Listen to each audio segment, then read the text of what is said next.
चलिए सभी को गुड आफ्टरनून। जितने भी स्टूडेंट जुड़े हो, very very good afternoon all of you. सभी को गुड आफ्टरनून। सभी लोग जल्द से जल्द आइए, समय हो गया है, 3 बज गए हैं। और आज हम बात करेंगे करंट अफेयर के सीरीज पे। जो करंट अफेयर का सीरीज हम लेके चल रहे हैं उसी पे हम आगे बात करेंगे।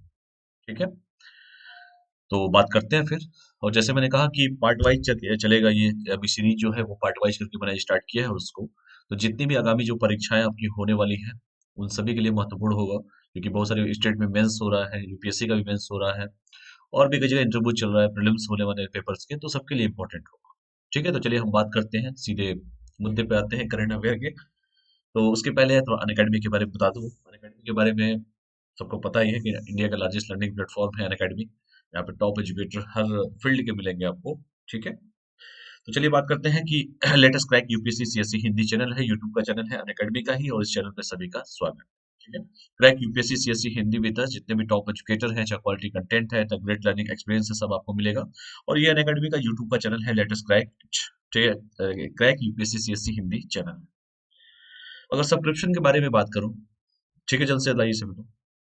सब्सक्रिप्शन के बारे में बात किया जाए तो डेली लाइव क्लास मिलेगा, जैसे मैं लाइव क्लास ले रहा हूँ, सीधा प्रसारण जिसे कहते हैं, टू वे कम्युनिकेशन। अगर कुछ पूछना होगा तो आप कमेंट के माध्यम से हमसे पूछेंगे। ठीक है, तो लाइव क्लास आपको मिलेगा। स्ट्रक्चर कोर्सेज होंगे, जो कोर्स होंगे आपके स्ट्रक्चर फॉर्म में होंगे, मतलब प्रॉपर तरीके से क्लास चलेगा। अगर हिस्ट्री है तो हिस्ट्री चलेगा, ज्योग्राफी है तो ज्योग्राफी चलेगा, इकोनॉमिक्स है तो इकोनॉमिक्स चलेगा। मतलब जैसे ऑफलाइन क्लास चलता था वैसे ही यहाँ पे ऑनलाइन क्लास चलेगा। लाइव टेस्ट एंड क्विज मिलेगा। टेस्ट और क्विज से क्या होगा, टेस्ट देंगे, क्विज देंगे, और जो भी क्वेरी है, कुछ भी जो भी एरर्स, मतलब जो भी कमियां है ना, वो टेस्ट देने के बाद ही दूर हो पाती है। इसलिए आपको टेस्ट देने का पूरा भरपूर मौका मिलेगा। क्विज दीजिए, टेस्ट दीजिए, और अपने आप को इवेलुएट कीजिए। ठीक है, और अनलिमिटेड एक्सेस मिलेगा। अनलिमिटेड एक्सेस का मतलब क्या है कि अनलिमिटेड एक्सेस का सिंपल सा बस मतलब यही होता है बेटा कि अगर सपोज दैट आप लाइव क्लास नहीं भी कर पाते हैं, तो जो लाइव क्लास होगा आपके मोबाइल में स्टोर हो जाएगा, और आप कितनी बार भी चाहे उतनी बार उस वीडियो को देख सकते हैं। कोई रिस्ट्रिक्शन नहीं है। जैसे ऑफलाइन क्लास में क्या होता था पहले, ऑफलाइन में अगर आपने क्लास मिस कर दिया तो फिर वो तो क्लास गया, फिर बैठ के इंतजार कीजिए उसका। लेकिन यहाँ पे अनलिमिटेड एक्सेस आपको मिल रहा है, ताकि जो भी क्लासेज होंगे वो लाइव क्लास तो मिलेंगे ही मिलेंगे, इसके साथ साथ आप अगर क्लास नहीं भी कर पाते हैं तो वो रिकॉर्डेड मिल जाएगा, आपके मोबाइल में पड़ा रहेगा, आप कभी भी उसको अनलिमिटेड एक्सेस के साथ उसको देख सकते हैं। सभी लोग जल्द से जल्द आइए, तब तक अनअकैडमी के बारे में बता दूं, फिर टॉपिक पे चलते हैं। ये अनअकैडमी का ऐप है, जिसे गूगल के प्ले स्टोर से या एप्पल के प्ले स्टोर से डाउनलोड कर सकते हैं। तो जो लोग ना किए वो डाउनलोड कर ले वाले, ये सबसे इंपॉर्टेंट है। ये मेरे बारे में है, मैंने बीटेक कंप्यूटर साइंस से किया है, 5 ईयर का टीचिंग एक्सपीरियंस है मेरा। मेरा ऑप्शनल सब्जेक्ट मेरा हिस्ट्री है, मैं आप लोग को हिस्ट्री, पॉलिटी और करंट अफेयर पढ़ाऊँ। ठीक है, और ये टेलीग्राम का लिंक है बेटा। टेलीग्राम का लिंक, इसमें क्लास का पीडीएफ, टाइमिंग, डेट, सब कुछ इसी टेलीग्राम पे दे देता हूँ। और एक बात और बताना था कि बहुत जल्द अनअकैडमी के जो ऐप है, स्पेशल क्लास जो लूंगा मैं अनअकैडमी के ऐप पर, मॉडर्न हिस्ट्री का मैं क्लास लेने वाला हूँ, बहुत जल्द स्टार्ट करने वाला हूँ। तो जैसा भी होगा आपको इन्फॉर्मेशन टेलीग्राम पे दे दिया जाएगा। ठीक है, आधुनिक भारत का इतिहास चलेगा उसमें पूरा, अच्छे तरीके से पूरा चलेगा, प्री ओरिएंटेड ही चलेगा, समझिए एक तरह से वो। ठीक है, तो बहुत जल्द होगा, जैसा होगा इन्फॉर्मेशन मैं आप लोग को दे दूंगा। दिन में 11 बजे उसको साथ रखा जाएगा। ठीक है, चलिए। इंडिया के जितने भी टॉप 100 एजुकेटर हैं अनअकैडमी के, यूपीएससी सीएससी फील्ड के, तो वो सारे एजुकेटर अनअकैडमी के साथ एसोसिएशन है। किसी भी टॉप एजुकेटर से क्लास आप ले सकते हैं। Access to India best educator जैसे सब्सक्रिप्शन आप हैं, तो किसी भी एजुकेटर से आप क्लास ले सकते हैं। अगर सब्सक्रिप्शन के बारे में बात करूं तो दो तरह के प्लान होते हैं। एक होता है प्लस का प्लान, दूसरा होता है आइकॉनिक का प्लान। तो जो प्लस का प्लान है, 1 महीने का भी है, 3 महीने का भी है, 6 महीने का भी है, 12 महीने का भी है, 24 महीने का भी है, और 36 महीने का भी है। जो 1 ईयर का फी है 49,500 है। ये कोड यूज करेंगे PJ01, 10% डिस्काउंट, और 10% डिस्काउंट के बाद जो चार्ज पे करना है ओनली आपको 44,550 आपको पे करना है। ठीक है, इसमें और भी बेनिफिट क्या मिलेगा, लाइव टेस्ट मिलेगा, टेस्ट सीरीज मिलेगा, अनलिमिटेड प्रैक्टिस मिलेगा, स्ट्रक्चर शेड्यूल मिलेगा। ठीक है, ये बेनिफिट आपको मिलेगा अगर प्लस का प्लान लेते हैं आप तो। ठीक है, और जहां तक मेरा मानना है कि यूपीएससी की तैयारी एटलीस्ट 1.5 से 2 साल तो लग ही जाते हैं, अगर प्रॉपर तरीके से तैयारी किया जाए तो। वरना आपके ऊपर है, जो भी सब्सक्रिप्शन लेना है आप अपने हिसाब से देख लीजिएगा।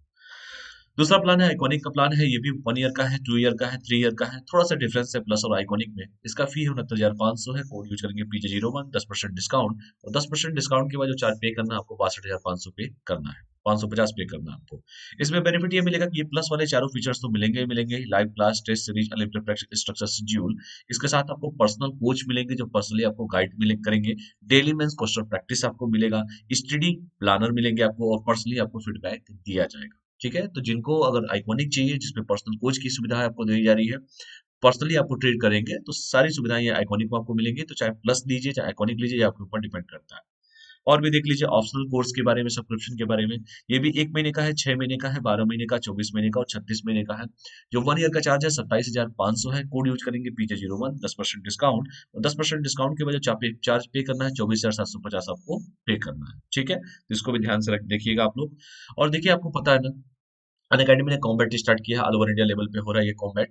कॉम्बैट का मतलब ये है बेटा कि इसमें ऑल ओवर इंडिया लेवल पर जितने भी प्रतिभागी हैं जो यूपीएससी की तैयारी करते हैं, वो सारे के सारे पेपर स्टार्ट, मतलब हर अल्टरनेट संडे को पेपर होता है। ठीक है, तो आपकी रैंकिंग भी ऑल ओवर इंडिया लेवल पे ही आएगी। तो रजिस्ट्रेशन सबसे पहले करना होगा। रजिस्ट्रेशन अगर नहीं किया है तो जाकर अकेडमी के ऐप पे रजिस्ट्रेशन कर लीजिए। और रजिस्ट्रेशन के समय कोई कोड पूछेगा तो PJ01 कोड यूज कर सकते हैं, और ये फ्री ऑफ कॉस्ट है, कोई चार्जेस नहीं है आपके। ठीक है, तो आपकी प्रतिभा कहाँ पता चलेगी? जब आप टेस्ट देंगे, क्विज देंगे, तभी तो कुछ पता चलेगा आपको। तो टेस्ट के माध्यम से ही सब कुछ क्लियर हो पाती है। इसलिए हर अल्टरनेट संडे को स्टार्ट हो चुका है अनअकैडमी का कॉम्बैट। आप सभी के सभी प्रतिभागी जो लोग ऑलरेडी दे रहे हैं वो तो देते रहे अपना, लेकिन जो लोग अभी तक नहीं रजिस्ट्रेशन किए वो रजिस्ट्रेशन करें, और अपने आप को जो भी टैलेंट है, जो पढ़ाई किया आप, अपने को प्रदर्शित करने का, एक शानदार प्रदर्शन करने का मौका मिला है आपको। The most competitive gamified UPSC CSC battle in here, और सभी लोग आइए इसमें एनरोल कीजिए।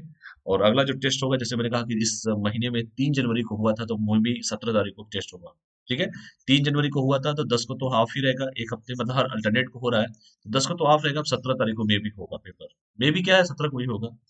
45 मिनट का टेस्ट है, 60 क्वेश्चन है, 13 कॉम्बैट है, 6 सेक्शन होगा, रिलेटिव स्कोरिंग होगा और फॉरनाइट कंस्ट्रेंट्स होगा। अल्टरनेट संडे को पेपर होगा, जैसे मैंने कहा भी आप लोगों से। और आपको पता है ना, लेटेस्ट क्रैक इट करते हैं। 6 महीने बचे हुए हैं, अनअकैडमी का मतलब अनअकैडमी कर रहा हूँ, यूपीएससी का प्रीलिम्स 2021 का होने वाला है। तो 21 का जब प्रीलिम्स होने वाला है तो सभी लोग ताकत अपनी लगाइए और प्रीलिम्स में लग जाइए, क्योंकि आपके पहले बहुत सारे स्टूडेंट ऐसे हैं जो लगे हुए हैं पहले से। कोई इंटरव्यू वाला होगा, कोई मेंस बार बार दिया होगा, कोई प्रीलिम्स कई बार क्वालिफाई किया होगा। बहुत सारे बच्चे होंगे, आप लोग भी, अभी भी समय है, अभी बहुत ज्यादा समय बचा हुआ है, ऐसा नहीं है कि समय नहीं है। ईमानदारी से करेंगे तो एकदम 100% सिलेक्शन होना है। ठीक है, एक प्रीलिम्स का एक दायरा होता है कि प्रीलिम्स के पेपर को कैसे क्वालिफाई करें, उसकी रणनीति पे कभी हम चर्चा भी कर लेंगे। तो 6 मंथ रिमेनिंग बचे हैं 2020 और 21, मतलब 20 और 21 में है, 2021 चल रहा है। और देखिए यहाँ पे बच्चा बता भी रहा है कि 11 जून को पेपर है, तो 11 जून को पेपर के लिए तैयार रहिए, लेटेस्ट क्रैकेट करते हैं सभी। देखिए 6 महीने का बैच भी कई सारे स्टार्ट हो गए, 28 दिसंबर को स्टार्ट हुए हैं। ठीक है, देखिए यहाँ पे 6 महीने का बैच है 2021 के लिए। यहाँ पे देखिए मिशन 2021 का बैच चल रहा है, यहाँ पे भी यूपीएससी प्रीलिम्स का बैच है। इसमें आपका 6 महीने के जो प्रीलिम्स देने वाले बच्चे हैं 2021 के, तो ये बैच ज्वाइन कर सकते हैं। बैच ज्वाइन करेंगे, कोड पूछेगा, PJ01 यूज किया जा सकता है। और इसमें क्या क्या बेनिफिट आपको मिलेगा? प्रीलिम्स के सिलेबस कवरेज मिलेंगे, आपके टॉप एजुकेटर होंगे, प्रीलिम्स टेस्ट सीरीज दिया जाएगा, मतलब एनालिसिस भी उसका कराया जाएगा, पीडीएफ भी मिलेगा आपको, डेडिकेटेड डाउट्स आपके क्लियर हो जाएंगे, और ये सब सारी चीजें आपको, इंटरव्यू की प्रिपरेशन सब कुछ कराया जाएगा इसमें। 2021 का जो प्रीलिम्स देना है, ये बैच ज्वाइन कर सकते हैं, 28 दिसंबर से स्टार्ट हो गया है। और देखिए 2021 का ये बैच है। ठीक है, 2022 का भी बैच है 1 ईयर का, 2023 का भी 2 ईयर का बैच है। ये देखिए लक्ष्य 2021 के नाम से ये बैच निकाला, लक्ष्य 2022 के नाम से 1 साल का बैच है, कोर्स है, 2023 के नाम से 2 साल का बैच कोर्स है। तो कोई भी कोर्स में आप एडमिशन ले सकते हैं। ठीक है, ये आपके ऊपर डिपेंड करता है कि आपको क्लासेज कैसे करने हैं, कब आपको पेपर देना है, तो अपने अनुसार आप लोग बैचेज ज्वाइन कर सकते हैं। ये कोड है PJ01, इस कोड का यूज कहीं पे भी किया जा सकता है। तो यहाँ तक कोई डाउट हो किसी को तो बताए, नहीं तो हम टॉपिक को आगे बढ़ाते हैं। कल बहुत सारे टॉपिक पे हमने बात किया था, उसी के आगे हम चर्चा करने वाले हैं। डाउट है किसी को भी? तो आज हम बात करेंगे, सबसे पहले पीएम मोदी ने किया नेशनल मेट्रोलॉजी कॉन्क्लेव 2021 का उद्घाटन। तो मोदी जी ने अगर कोई योजना निकाली है तो वैसे ही इंपॉर्टेंट हो जाता है। यहाँ तो कोई डाउट है किसी को? कोई भी डाउट किसी को भी? चलिए, तो प्रधानमंत्री जी, हमारे देश के जो यशस्वी प्रधानमंत्री हैं जिनका नाम है नरेंद्र मोदी जी, उन्होंने 4 जनवरी 2021 को, इसी साल, अभी देखिए तो साल तो अभी स्टार्ट ही हुआ है, 4 जनवरी 2021 को नेशनल मेट्रोलॉजी कॉन्क्लेव का उद्घाटन वर्चुअली किया है। ठीक है, तो आगे सारे डिटेल बताया जाएगा कि क्या है ये सब चीजें। और इस वर्चुअल इवेंट में केंद्रीय मंत्री हर्षवर्धन भी मौजूद रहे। आपको पता है कि हर्षवर्धन साहब को कौन सा डिपार्टमेंट है? हर्षवर्धन साहब का, हर्षवर्धन साहब का कौन सा डिपार्टमेंट है? कौन से मंत्री हैं? स्वास्थ्य मंत्री हैं शायद। ठीक है, तो इन्होंने क्या किया, 4 जनवरी 2021 को हमारे देश के जो प्रधानमंत्री हैं नरेंद्र मोदी जी, यहाँ तक कोई डाउट है किसी को? जल्द से जल्द सभी लोग आइए। तो मैं ये कह रहा हूँ कि 4 जनवरी, इसी महीने के 4 जनवरी को 2021 को हमारे पीएम साहब ने नेशनल मेट्रोलॉजी कॉन्क्लेव का उद्घाटन किया है, वर्चुअली तरीके से उद्घाटन किया है। और इस वर्चुअल जो इवेंट हुआ था उसमें हमारे डॉक्टर हर्षवर्धन साहब जो केंद्रीय मंत्री हैं, स्वास्थ्य मंत्री, वो भी उसमें मौजूद रहे। ठीक है, आगे देखते हैं क्या है। नेशनल मेट्रोलॉजी कॉन्क्लेव 2021 का आयोजन जो है वैज्ञानिक और औद्योगिक अनुसंधान परिषद, जिसे CSIR कहते हैं, और राष्ट्रीय भौतिक प्रयोगशाला CSIR NPL द्वारा किया जा रहा है। और CSIR NPL अपनी स्थापना के 75 वर्ष का जश्न मना रहा है। इसकी स्थापना 4 जनवरी 1947 को हुई थी। कहने का मतलब बस यही है कि जो नेशनल मेट्रोलॉजिकल कॉन्क्लेव का जो उद्घाटन जो हमारे PM साहब ने किया है, जिसमें कहा कि मेरे हर्षवर्धन साहब भी उसमें इवेंट में मौजूद थे, इसका उद्देश्य क्या है? इसका उद्देश्य सिंपल सा ये है कि जो 75 साल पूरे हो गए हैं, किसके? CSIR के। वैज्ञानिक औद्योगिक और अनुसंधान जो परिषद है CSIR, और राष्ट्रीय भौतिक प्रयोगशाला द्वारा इसका आयोजन किया जा रहा है CSIR द्वारा। और CSIR NPL अपनी स्थापना के 75 साल पूरे कर चुके हैं, क्योंकि CSIR NPL की स्थापना जो हुई थी वो हुआ था 4 जनवरी 1947 को हुआ था। तो जब 1947 को हुआ था तो 75 साल इसके पूरे होने वाले हैं। इसीलिए हमारे देश के यशस्वी प्रधानमंत्री नरेंद्र मोदी जी के द्वारा नेशनल मेट्रोलॉजिकल कॉन्क्लेव का उद्घाटन वर्चुअली तरीके से किया गया है। यहाँ तक कोई डाउट है किसी को? और CSIR के बारे में तो पूरी दुनिया जानती है क्या है CSIR। ठीक है, कोई बता सकता है उसका मुख्यालय कहाँ पर है? CSIR का मुख्यालय कहाँ पर है, हेडक्वार्टर? कोई भी, जितने भी स्टूडेंट जुड़े हो तो ये ध्यान से देखिएगा कि 4 जनवरी 1947 को जब देश हमारा 15 अगस्त को आजाद हुआ था, ठीक है, तो इसकी जो CSIR की स्थापना हुई थी वो 4 जनवरी 1947 को हुई थी। यहाँ तक कोई डाउट है किसी को भी? चलिए आगे बढ़ते हैं। हमारे देश के प्रधानमंत्री साहब का फोटो सभी लोग जानते ही होंगे। CSIR NPL भारत में ESI यूनिट मानकों को बनाए रखता है। और जो इसका विषय देखिए क्या रखा गया है कि राष्ट्रीय मेट्रोलॉजी कॉन्क्लेव जो है, नेशनल मतलब राष्ट्रीय ही होता है, राष्ट्रीय मेट्रोलॉजिकल कॉन्क्लेव 2021 का जो विषय चुना गया है, क्योंकि विषय किसी भी परीक्षा में बड़ा इंपॉर्टेंट होता है। आप देखिएगा कोई भी, जैसे मान लीजिए विज्ञान का प्रदर्शनी कोई हो रहा है या कोई विज्ञान कांग्रेस मनाया जा रहा है, तो हमेशा उसका जो विषय है वो विषय जरूर पूछता है। तो राष्ट्र के इसका जो विषय था कि राष्ट्र के समावेशी विकास के लिए मेट्रोलॉजी है। ठीक है, कि राष्ट्र के लिए समावेशी विकास के लिए मेट्रोलॉजी इसका विषय है। और प्रधानमंत्री ने इस सम्मेलन के उद्घाटन समारोह में भारतीय निदेशक द्रव्य और नेशनल एटॉमिक टाइम स्केल को राष्ट्र को समर्पित किया है। तो जैसे मैंने कहा कि 75 साल पूरे हो गए हैं CSIR NPL के। इसकी स्थापना 4 जनवरी 1947 को हुई थी। और जैसे मैंने ये भी कहा कि इस साल का जो विषय रखा गया है वो विषय रखा गया है राष्ट्र के समावेशी विकास के लिए मेट्रोलॉजी को रखा गया है, जो विषय जो सब्जेक्ट है, और ये हमेशा पेपर में पूछे भी जाते हैं। और प्रधानमंत्री ने इस सम्मेलन के उद्घाटन के समारोह में भारतीय निर्देशक द्रव्य और नेशनल ऑटोमेटिक टाइम स्केल को राष्ट्र को समर्पित किया, जैसे मोदी जी हमेशा करते भी रहते हैं। इसके अलावा PM ने राष्ट्रीय पर्यावरण मानक प्रयोगशाला की आधारशिला भी रखी है। तो इसको आप लोग देख लीजिएगा कि 75 साल इसके पूरे हो गए।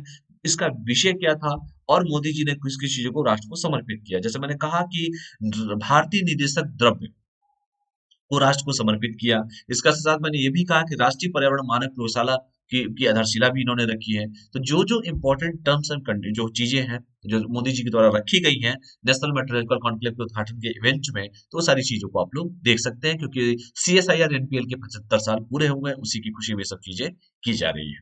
यहाँ तो कोई डाउट है किसी को भी? कोई भी डाउट? डाउट हो तो बता देना बेटा। ठीक है, और ये टेलीग्राम का लिंक है, जो लोग नहीं जुड़े हैं अनअकैडमी प्रिंस जायसवाल के नाम से टेलीग्राम का चैनल है, उससे जुड़ सकते हैं। चलिए आगे बढ़ते हैं और देखिए, तो वही सब चीजें हैं कि भारतीय निदेशक द्रव्य अंतर्राष्ट्रीय मानकों के अनुसार गुणवत्ता आश्वासन के लिए प्रयोगशालाओं के परीक्षण और अंशांकन का समर्थन करता है। इसके साथ ही साथ नेशनल एटॉमिक टाइम स्केल भारतीय मानक समय 2.8 नैनोसेकंड की सटीकता के साथ उत्पन्न करता है। ठीक है, तो जो मोदी जी ने, जो मैंने कहा कि इवेंट के समय इनको भी लॉन्च किया है, तो ये सब इनकी क्वालिटी है, जिस क्वालिटी को मैं जो बता रहा हूँ, जिसके द्वारा मोदी जी के द्वारा लॉन्च किया गया इवेंट के समय, कि जैसे मैंने कहा कि भारतीय निर्देशक जो द्रव्य है वो अंतरराष्ट्रीय इंटरनेशनल जो मानक है, उस मानकों के अनुसार गुणवत्ता आश्वासन के लिए प्रयोगशालाओं के परीक्षण और आंशांकन का समर्थन करता है। और मैंने कहा कि नेशनल एटॉमिक टाइम स्केल भारतीय मानक समय 2.8 नैनोसेकंड की सटीकता के साथ उत्पन्न करता है। यहाँ तक कोई डाउट है किसी को? कोई भी डाउट? ठीक है, अब हम बात करते हैं CSIR क्या है। CSIR देखिए क्या है CSIR का, जो मैंने कहा। ठीक है, यहां तक कोई डाउट है किसी को भी? कोई भी? यह एक अनुसंधान और विकास संगठन है CSIR, और यह समुद्र विज्ञान, संरचनात्मक एरोस्पेस इंजीनियरिंग, धातु विज्ञान आदि क्षेत्रों में अनुसंधान कार्य करता है। और इसकी स्थापना 1942 में की गई थी। ठीक है, तो सीएसआईआर के बारे में जैसे मैंने कहा कि इसका हेडक्वार्टर कहाँ पर है ये बताइए। तो 42 देखिए, 2000 में से 42 घटाइए पहले 1942, तो कितना बचेगा यहाँ पे 50, कितना आ जाएगा 8 और 5, 58 ये हो गया, और 20 साल इधर ले लीजिए। ठीक है, तो कहीं ना कहीं लग रहा है कि थोड़ा ये मुझे कंफर्म करना पड़ेगा, आगे मैं बता दूंगा आप लोगों को। जहां तक मुझे लग रहा है कि 1942 नहीं है, कोई और वर्ष है, टाइपिंग मिस्टेक है यहाँ पे, तो क्लियर कर दूंगा नेक्स्ट स्लाइड में आपको। ठीक है, कल मैं इसको क्लियर कर दूंगा आपको। चलिए आगे देख लीजिए, अगला टॉपिक जो है, तो केंद्र सरकार और किसान संगठनों के बीच, जैसे मैंने कहा कि यहाँ तक कोई डाउट है किसी को भी, जितना आपको बताया गया है नेशनल मेट्रोलॉजिकल डिपार्टमेंट या जो जो भी चीजें हैं, ये 1982 नहीं है, सीएसआईआर 1947 ही होगा। ठीक है, तो जो मैं आपको कह रहा था ना 1947 ही होगा, ये जो है 1947 ही होगा। तो देख लीजिए वो 2047, अरे 53 साल उधर हो गया और 17 साल इधर हो गया, 53 17 कितना हो गया आपका, 70 साल हो गया। ठीक है, तो 42 या 43 के आसपास ही शायद, जहां तक मुझे लग रहा है कि जो भी होगा मैं इसके बारे में आप लोग को बता दूंगा इसको। ठीक है, चलिए अगला जो देखिए, केंद्र सरकार और किसान संगठनों के बीच 7वें दौर की वार्ता आयोजित की जाएगी। आपको पता है कि किसानों और सरकार के बीच में, जैसे देख रहे हैं कृषि बिल को लेके जो विधेयक है, जो 3 विधेयक है, उस विधेयक को लेके दोनों के बीच में आंसर पे किसान हमारे बैठे हुए हैं, देश का किसान बैठा हुआ है, और वो मांग कर रहा है कि उन जो बिल है, जो बिलों को वापस लिया जाए, जो केंद्र सरकार के द्वारा लाई गई है।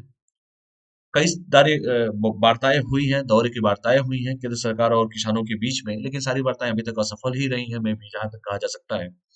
तो चलिए आप इस समय बताइए कि वर्तमान में कृषि मंत्री कौन है हमारे, जो हमारे कृषि मंत्री हैं उनका नाम क्या है, कौन है कृषि मंत्री साहब, कोई है बताने वाला कि वर्तमान में देश के कृषि मंत्री कौन है, कोई भी? कृषि मंत्री कौन है इस समय देश के, कमेंट करके बताइए तब तक आप लोग, देश के कृषि मंत्री कौन है, आप लोग कमेंट करके तब तक बताइए, बस 1 मिनट का मुझे समय दे दीजिए आप लोग, तब तक कृषि मंत्री को तब तक कमेंट कीजिए आप लोग कौन है, कृषि मंत्री कौन है वर्तमान में।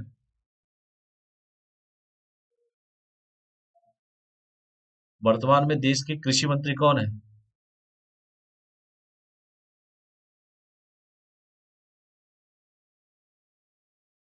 जल्दी जल्दी आंसर दीजिए आप सभी के सभी।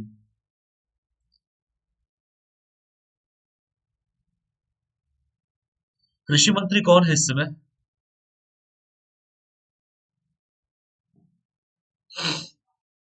जो लोग भी है जल्दी जल्दी आंसर दीजिए।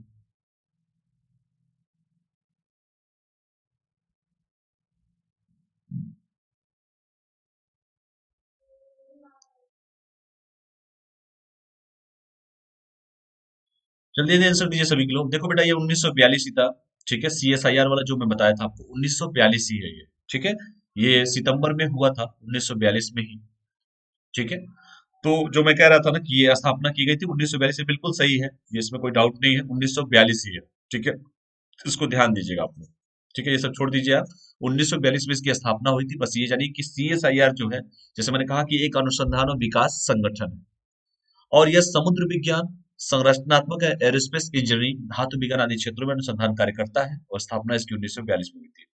किस डिपार्टमेंट के अंतर्गत आता है, जैसे आप लोग को पता ही है कि हर्षवर्धन साहब ये भी डिपार्टमेंट देखते हैं, हमारे जो स्वास्थ्य मंत्री हैं। ठीक है, तो ये कंफर्म है, वो जो मैं आपसे कह रहा था कल बता दूंगा, सीएसआईआर 1942 ही है। ठीक, चलिए, जो मैंने कहा कि किसानों के लिए, जो केंद्र सरकार और किसान संगठनों के बीच में, जो मैंने कहा था कि वार्ताएं कई बार चल चुकी हैं। जो कृषि मंत्री का, जैसे मैंने पूछा था केंद्रीय कृषि मंत्री कौन है, नरेंद्र सिंह तोमर साहब हैं, ये मध्य प्रदेश से आते हैं, और कृषि मंत्री है देश के इस समय। और कई दौर की वार्ताएं इस समय हो चुकी है, जैसे किसानों का, मोदी जी ने कहा भी था किसान रेल भी चलाया गया है, मोदी जी ने कहा भी था कि हम किसानों की आय को दोगुना करते हैं।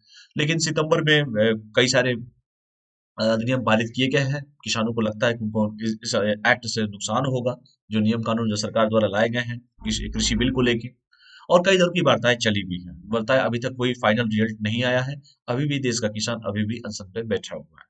देखते हैं क्या होता है, बहुत जल्दी 7वें दौर की वार्ता हुई क्या है, देखते हैं, ये भी हम देख लेते हैं। नई दिल्ली में किसान संगठनों और केंद्र सरकार के बीच में 7वें दौर की वार्ता आयोजित की जाएगी, और इससे पहले सरकार और कृषि संगठनों के बीच में, जैसे मैंने कहा कि 6 दौर की वार्ताएं ऑलरेडी हो चुकी है, दिसंबर तक का जो मैं इंक्लूड बता रहा हूँ, अब 7वें दौर की वार्ता अब स्टार्ट होने वाली है। ठीक है, तो बस यही है। और जैसे बताया कि पिछली बैठक के दौरान कृषि मंत्री नरेंद्र सिंह तोमर ने किसान नेताओं को आश्वासन दिया था कि सरकार उनकी समस्याओं को हल करने के लिए प्रतिबद्ध है और दोनों पक्षों को सौहार्दपूर्ण समाधान के लिए कदम उठाने की जरूरत है। तो अभी तक की जैसे मैंने कहा कि कई बार वार्ताएं हो चुकी हैं किसी संगठनों के जो किसान नेता जो है उन सभी से और केंद्र सरकार के बीच में, लेकिन फाइनल कंक्लूजन पे अभी तक कोई नहीं पहुंचा है। और जैसे मैंने कहा कि जो अभी तक की जो लास्ट जो वार्ता हुई थी, छठवें दौरे की वार्ता जो दिसंबर में हुई थी, 30 दिसंबर को हुआ था, उसमें भी कृषि मंत्री से जब मुलाकात हुई किसानों का, तो उन्होंने कहा कि आपके प्रति हम बहुत प्रतिबद्ध हैं, जो चीजें हैं आप लोगों के सॉर्ट आउट जल्दी किया जाएगा उसको। यही सब कहानी जो सुनाते हैं लोग, सुनाए भी हैं लोग। तो दोनों पक्षों को सौहार्दपूर्ण समाधान के लिए कदम उठाने की जरूरत है। बस उनका जो स्टेटमेंट था यही था। देखते हैं और भी क्या है। तो देख रहे हैं किसान आंदोलन चल रहा है और देश का किसान, मैं क्या बोलूं, खैर। उन्होंने कहा कि बैठक के दौरान 4 में से 2 मुद्दों पर सहमति बनी है और तोमर ने कहा कि पहला मुद्दा पर्यावरण से संबंधित अध्यादेश था तो दूसरा विद्युत अधिनियम पर था। यानी कि जितने भी एक्ट है 4 मुद्दों पर जिन्होंने कहा कि 2 पे तो सहमति बनी है, जिसमें पहला पर्यावरण से संबंधित अध्यादेश था और दूसरा विद्युत अधिनियम पे था। और तोमर ने कहा कि नरेंद्र सिंह तोमर ने कहा कि किसान संगठनों को भी आश्वासन दिया कि एमएफसी और मंडी प्रणाली पहले की तरह जारी रहेगी। ठीक है, एमएसपी, मिनिमम सपोर्ट प्राइस जो है आपका, और जो मंडी प्रणाली जो पहले की तरह चल रहा था वो तो चलता रहेगा। उन्होंने सिर्फ इसका आश्वासन दिया है किसानों को। अब देखिए किसान विरोध क्यों कर रहे हैं, कई बार ये पढ़ा भी चुका हूँ, इसलिए ज्यादा इसमें फोकस नहीं कर रहा हूँ, क्योंकि मैं इस पे आधा आधा घंटा तक का वीडियो बता चुका हूँ, आप लोगों को कई बार पढ़ाया उसको। ठीक है, जैसे पता है कि भारत सरकार द्वारा पारित किए गए 3 कृषि सुधार विधेयकों के खिलाफ किसान विरोध प्रदर्शन कर रहे हैं। सितंबर में लाया गया था कृषि सुधार विधेयक को, और इन कानूनों को सितंबर 2020 में लागू किया गया था और एकाएक सरकार ने कर दिया। उसका विपक्ष ने भी विरोध किया, फिर उसके बाद किसान आंदोलन भी, किसान भी देख रहे हैं तब से आंदोलन कर ही रहे हैं हमारे देश के किसान। और उनका अधिकार है, सब तो सुप्रीम कोर्ट ने कहा है कि बिल्कुल उनका अधिकार है, वो तो करना ही है उनको। भाई किसी का भी अधिकार है, फंडामेंटल राइट है कि भाई आप आंदोलन कर सकते हैं। ठीक है, तो जो चीजें हैं बस उसी का वो विरोध कर रहे हैं, जो सितंबर में इन्होंने कृषि विधेयक सुधार जो 3 विधेयक लेके आए उसी का विरोध किया जा रहा है। कई दौर की वार्ताएं हो चुकी है, वार्ताओं का फाइनल रिजल्ट अभी तक नहीं आया है। इसीलिए दोनों संगठन, चाहे किसान नेता हो चाहे कृषि मंत्री हो हमारे, ये लोग ऑलरेडी कई बार डिस्कशन हो चुका है, कई मुद्दों पर सहमति बनी है, लेकिन फाइनल कंक्लूजन अभी तक नहीं आया है। ठीक है, तो 3 जो कृषि कानून बिल लाया गया था उसी कृषि सुधार विधेयकों को खिलाफ जो है किसान विद्रोह कर रहे हैं। और जैसे मैंने कहा कि इन कानूनों को लाया गया था सितंबर 2020 में ही लाया गया था, और किसान तब से आंदोलन कर रहे हैं कि भैया इसको वापस लीजिए पहले। इस कानून ने कृषि उत्पादों की बिक्री, मूल्य निर्धारण और भंडारण के नियमों को थोड़ी ढील दी है। अब किसानों को लगता है कि उससे इनका नुकसान होने वाला है, इसीलिए तब से वो बैठ के अभी तक आंदोलन उनका चल रहा है, और आगे देखते हैं क्या होता है। इस कानून से असहमति के कारण किसानों ने एक शांतिपूर्ण विरोध शुरू किया और इस आंदोलन को नाम दिया दिल्ली चलो।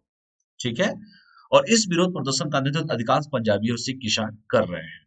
ठीक है, तो मेरे कहने का मतलब है कि देखो, जब विधेयक लाया गया, 3 कृषि सुधार विधेयक लाया गया, और किसानों को लगता है कि उनकी उससे उनकी समस्या उत्पन्न होगी, इस विधेयकों से उनको समस्या है, और जो वो चाहते हैं वो नहीं हो पा रहा है, और सरकार का कहना है कि नहीं हम तो पहली बार ला रहे हैं, तो आप देख लीजिए कि इससे क्या बेनिफिट आपको होगा।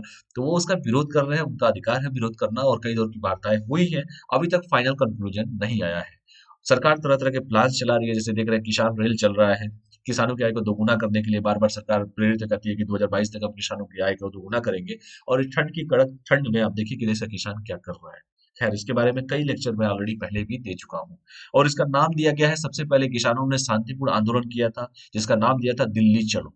आप बता सकते हैं कि आधुनिक भारत का इतिहास जब मैं पढ़ाया था, या मॉडर्न हिस्ट्री आप लोगों ने पढ़ा होगा, तो उस समय भी एक नारा दिया गया था सुभाष चंद्र बोस के द्वारा, दिल्ली चलो।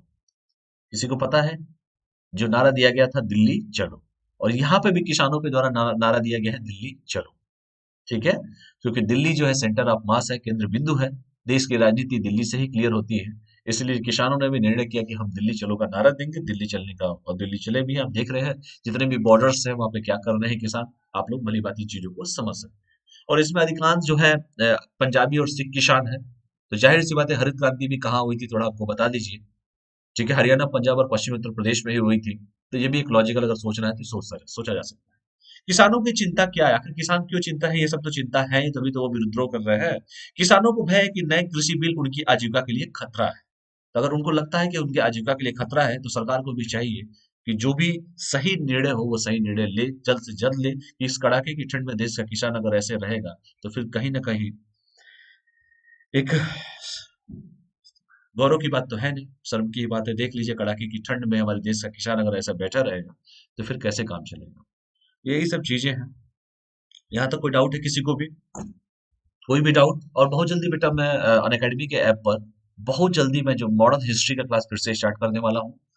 और आप लोग को टेलीग्राम का जो लिंक है, इस टेलीग्राम के लिंक पे मैं इसको बता भी दूंगा, उस पे सेंड भी हो जाएगा, बता भी दिया जाएगा कब से मैं स्टार्ट कर रहा हूँ।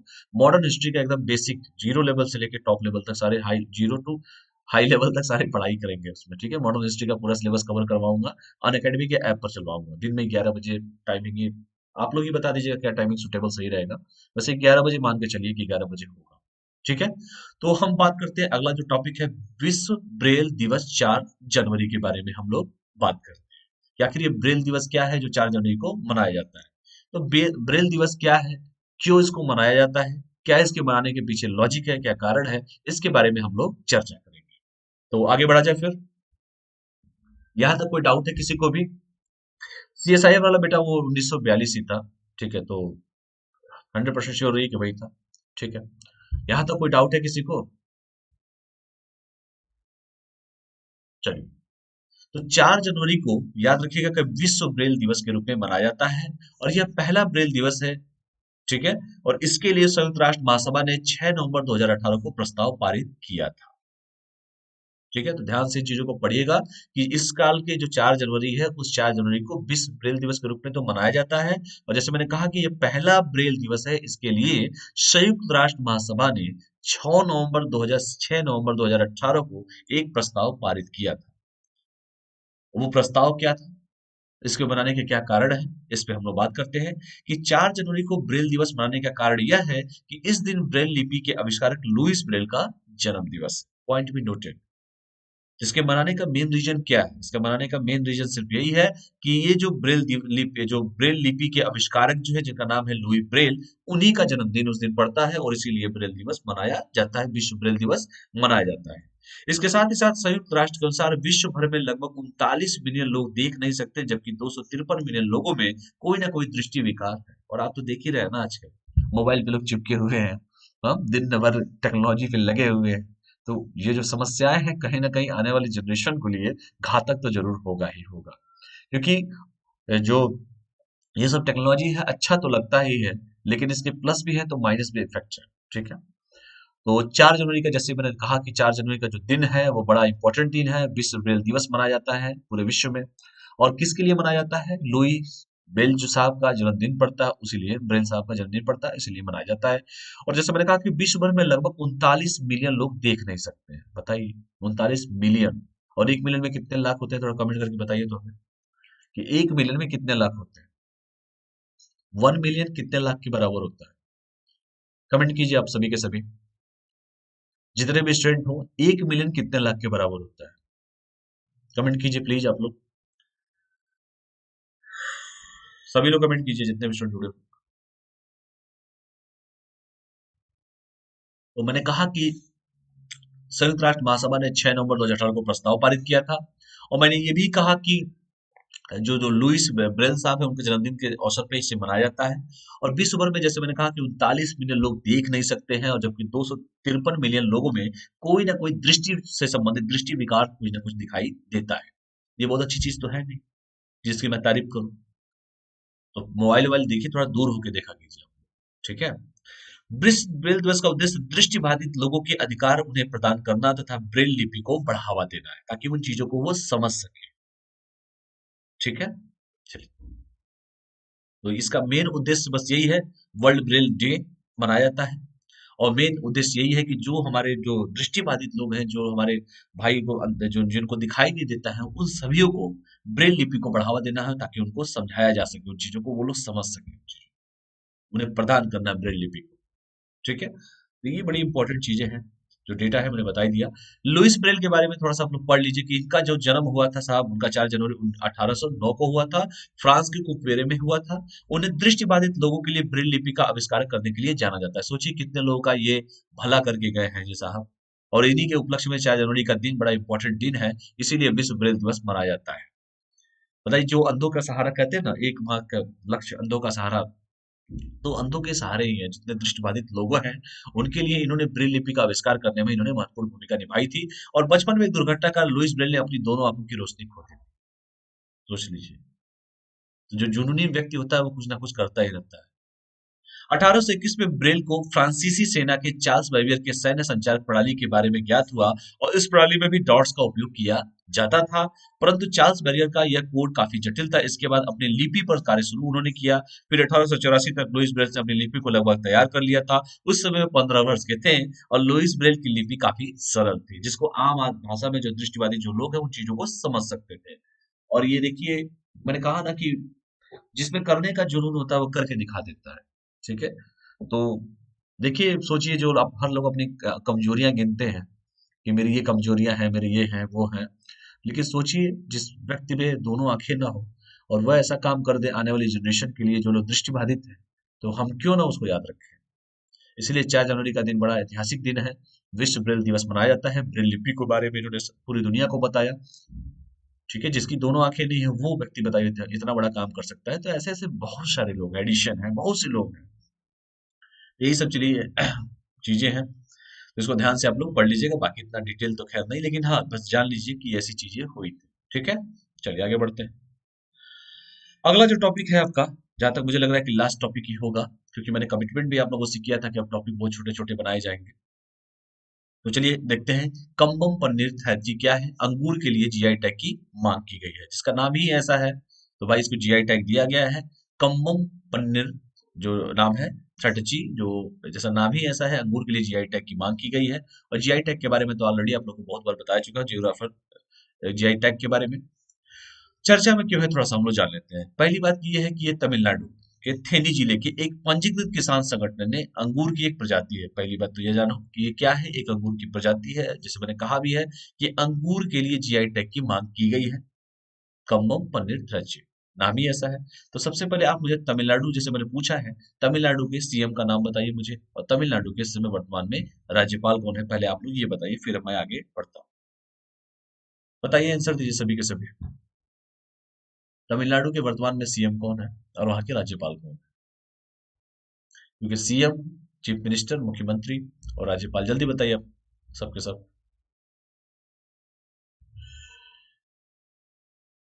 जल्दी आंसर दीजिए।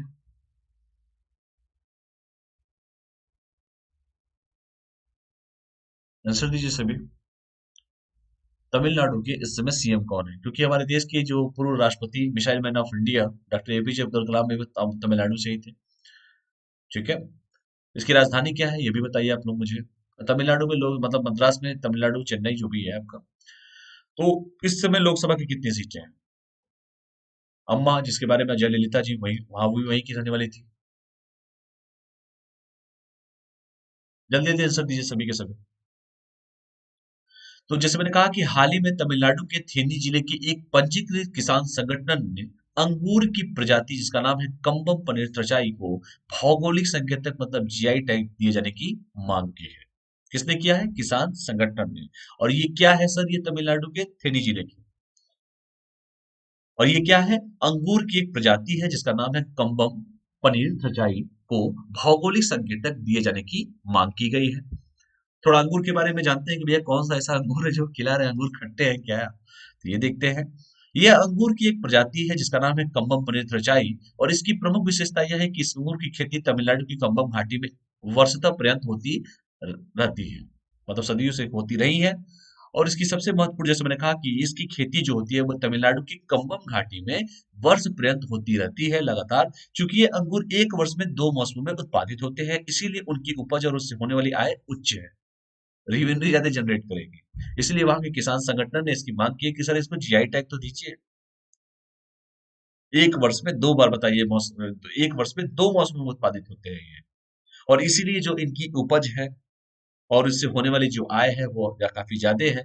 इसीलिए वहां के किसान संगठन जो है तमिलनाडु के जो है, जैसे मैंने कहा कि तमिलनाडु के थेनी जिले के जो संगठन है, उन्होंने, किसान संगठन है, उन्होंने कहा कि सर इसको जीआई टैग दिया जाए, हम इसकी मांग करते हैं। और कम्बम घाटी में होता है, सदियों दर सदियों होते चला आया है।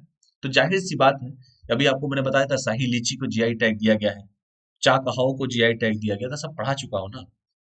गोरखपुर के टेराकोटा को जीआई टैग दिया गया है। ये सब चीजें पढ़ा, जहाँ शाही लीची, शार्दुल आम, सारा बता चुका हूँ जीआई टैग पढ़ाया था तो मैंने सारा बताया था। तो ये भी आप आराम से देखिए कहाँ कहाँ है। सबसे पहले तो यही जानिए, मान लीजिए आपसे वन लाइनर में यही पूछ देगा क्वेश्चन कि कम्बम पनीर थ्रेचिंग निम्नलिखित में से क्या है, तो आपको पता होना चाहिए अंगूर के लिए जीआई टैग दिया जाने की मांग अंगूर के लिए है ये सब चीजें। ये किस राज्य की बात किया है तो तमिलनाडु ने किया है। ठीक है, किस जिले का किया है तो थेनी जिले ने किया है। और इस अंगूर की क्या ऐसी विशेषताएं हैं, कौन सी घाटी में यह होती है, तो कम्बम घाटी में होती है। और एक वर्ष में जैसे मैंने कहा कि दो मौसमों में ये उत्पादित होती है, इसलिए उनकी होने वाली जो आय है, रेवेन्यू है, उपज का बहुत ज्यादा है। इसलिए किसानों ने मांग किया है कि सर इसको जीआई टैग दिया जाए। तो यही सब चीजें हैं, इसको ध्यान से पढ़ लीजिएगा, कई बार क्वेश्चन में पूछा जाता है। तो देखिए अंगूर खट्टे हैं जो दिखाई दे रहे हैं आप लोगों को, तो किसान संगठनों ने मांग किया कि सर इसका जल्द से जल्द हमको जीआई टैग दिया जाए। भाई हमको भी कुछ दीजिए आप लोग। चलिए राज्यपाल, वेरी गुड, सीएम, ठीक। चलिए और कोई, चलिए आगे बढ़ते हैं फिर। इतना पता ही है आप लोगों को, तो आगे बढ़ते हैं फिर। कम्बम घाटी में स्थित 10 गांवों में लगभग 2000 एकड़ भूमि में अंगूर की इस विशेष किस्म की खेती की जाती है।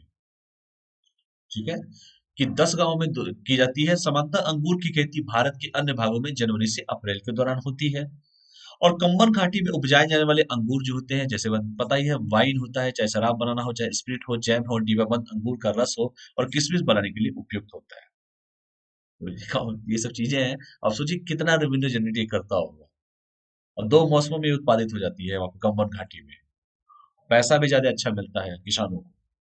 तो इससे क्या होगा, अंगूर जो होता है वो अंगूर से वाइन भी बनती है, शराब भी बनेगा, स्प्रिट है, जैम जो खाते हैं आप लोग लगा लगा के, डिब्बा बंद अंगूर का रस और किशमिश बनाने के लिए ये उपयुक्त होता है। यही सब चीजें हैं। जहां तक मुझे लग रहा है कि अब इसमें ज्यादा समझाने की जरूरत तो है नहीं आप लोगों को, और भी देख लीजिए। जीआई टैग क्या होता है, जियोग्राफिकल इंडिकेशन क्या होता है, जियोग्राफिकल इंडिकेशन जीआई टैग, ये ध्यान दीजिए क्या होता है, क्यों आखिर इंपॉर्टेंट है, जिसकी मांग हमारे किसान संगठन कर रहे हैं कि सर हमारे क्या है तो साल भर में 2 बार हम करते हैं, हाई जनरेट रेवेन्यू जनरेट करते हैं।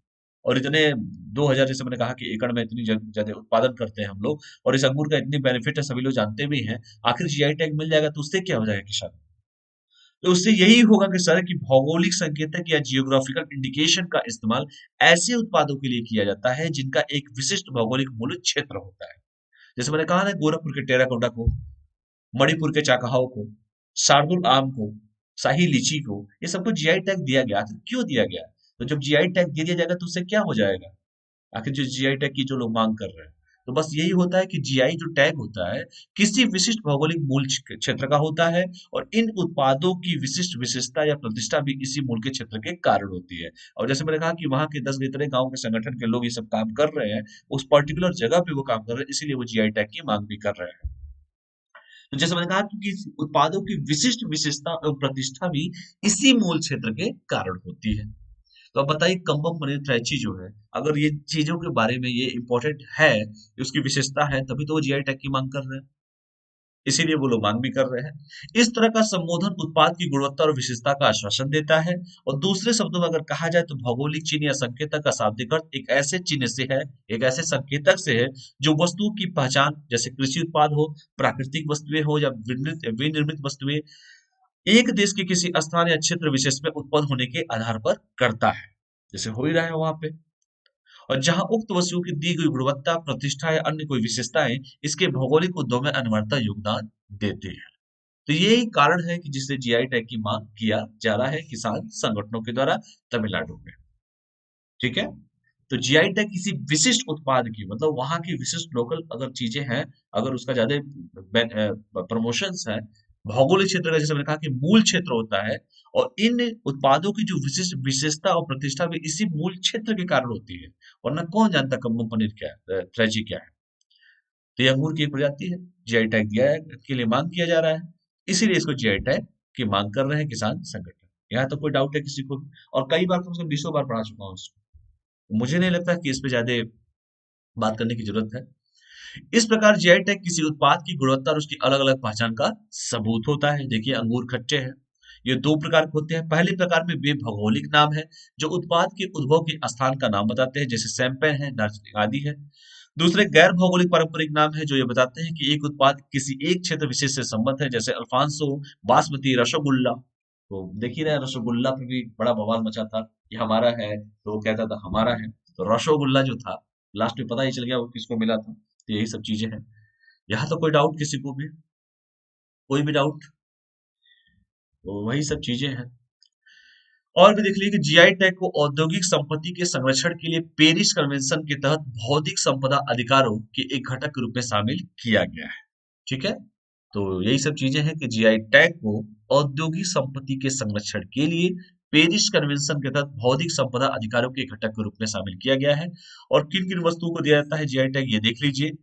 जो विश्व बौद्धिक संपदा संगठन के अनुसार निम्नलिखित उत्पादों को जीआई टैग दिया जाता है, जैसे आपका चावल हुआ, जीरा, हल्दी, नींबू आदि। कृषि उत्पादों में खाद्यान्न वस्तुओं में देखिए रसगुल्ला, लड्डू, मंदिर के विशेष प्रसाद आदि होते हैं, इनको दिया जाता है। ठीक है। तो यही सब चीजें हैं। वाइन, स्पिरिट पेय में देख लीजिए शैंपेन है, और गोवा के अल्कोहलिक पेय पदार्थ फेनी आदि को। हस्तशिल्प वस्तुएं देख लीजिए, जैसे मैसूर का सिल्क है, कांचीवरम सिल्क है, इसके दिया जाता है। इसके बाद मिट्टी से बनी मूर्ति जैसे टेराकोटा, जैसे मैं बता ही चुका हूँ, और औद्योगिक उत्पाद आदि को दिया जाता है। तो यही सब चीजें हैं। यहाँ तक कोई डाउट अगर किसी को हो तो आप बताइए।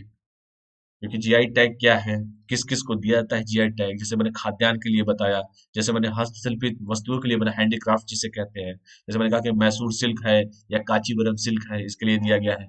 और जैसे मैंने मिट्टी से बनी मूर्तियां जैसे टेराकोटा को, जैसे मैंने आपने कहा, और मैंने कहा कि औद्योगिक उत्पाद को लिए देता है, ये भी मैंने आपको बताया।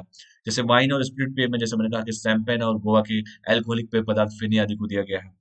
तो जितने भी चीजें हैं ना, इसको बड़े ध्यान से पढ़ लीजिएगा। कृषि उत्पादों में जैसे चावल है, जीरा है, हल्दी है, नींबू है, ये सब चीजें हैं।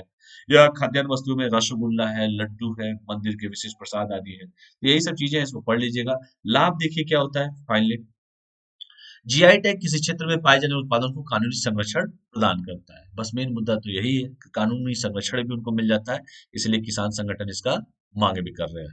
और जीआई टैग के द्वारा उत्पादों के अनधिकृत प्रयोग पर अंकुश लगाया जा सकता है। अनधिकृत प्रयोग पर अंकुश लगाया जा सकता है। यह किसी भौगोलिक क्षेत्र में उत्पादित होने वाली वस्तुओं का महत्व बढ़ा देता है। जैसे इनका महत्व बढ़ ही जाएगा। कम्बम पनीर जिसको मैंने बताया, इस मौसम में 2 बार हो जाता है। हाई रेवेन्यू जनरेट ये करता है। किसानों को उसे बहुत बड़ा बेनिफिट है। तो इसलिए कहा कि मैंने अनधिकृत प्रयोग पर अंकुश भी लगाएगा, प्लस भौगोलिक क्षेत्र में उत्पादित होने वाली वस्तुओं का महत्व भी ये बढ़ा देता है। और जीआई टैग के द्वारा सदियों से चले आ रहे परंपरागत ज्ञान को संरक्षित व उसका संवर्धन किया जा सकता है। ये भी बड़ा इंपॉर्टेंट हो जाता है। और जीआई टैग के द्वारा स्थानिक उत्पादों को अंतर्राष्ट्रीय स्तर पर पहचान बनाने में मदद भी मिलती है। कि भैया उस अगर लोकल एरिया में इतना बढ़िया चीजें चल रही हो, वहाँ जैसे मैंने कहा गोरखपुर का टेराकोटा हो, या मणिपुर का चाकहा हो, या कुछ भी हो, जैसे मैंने कम्बम पनीर की बात किया अंगूर के लिए जो मैंने कहा। तो उससे क्या होगा, उससे एक तो पहली बात की जो अनधिकृत प्रयोग पर अंकुश भी लगेगा। वहां की लोकेलिटी के बारे में लोग जानेंगे, इंटरनेशनल लेवल पर जानेंगे।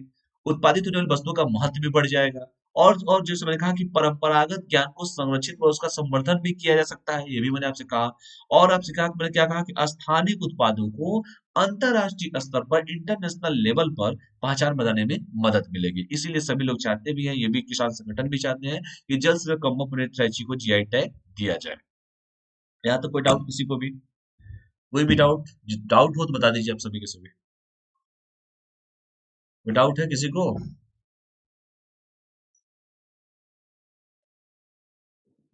कोई भी डाउट?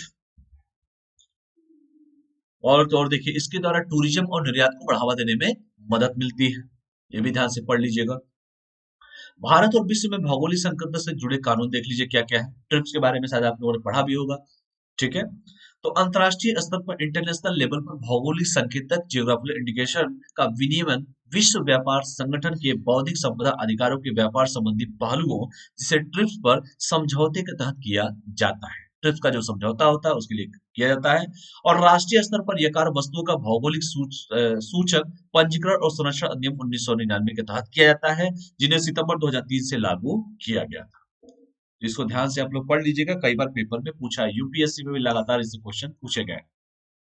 यहाँ तक कोई डाउट किसी को भी? कई बार पढ़ा चुका हूँ, इसलिए ज्यादा फोकस इस पे नहीं कर रहा हूँ मैं, क्योंकि कई बार पढ़ा चुका हूँ आप लोगों को।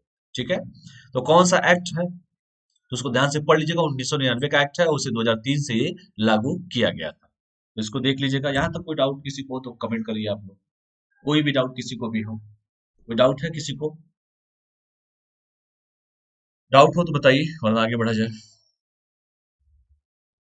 और देखिए जैसे 2004 में दार्जिलिंग टी है।